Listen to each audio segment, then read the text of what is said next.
Vishwanath प्रीतिदश्च सर्वदेव प्रियङ्करः वियद्व्यापी दरुरूपश्चन्द्रसूर्यविलोचनः गुप्तगङ्गोपलब्धिश्च तुलसी प्रीतिवर्धनः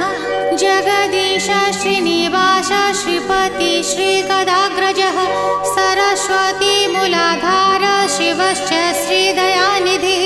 प्रजापतिर्भृगुपतिर्भार्गवो नीलसुन्दरः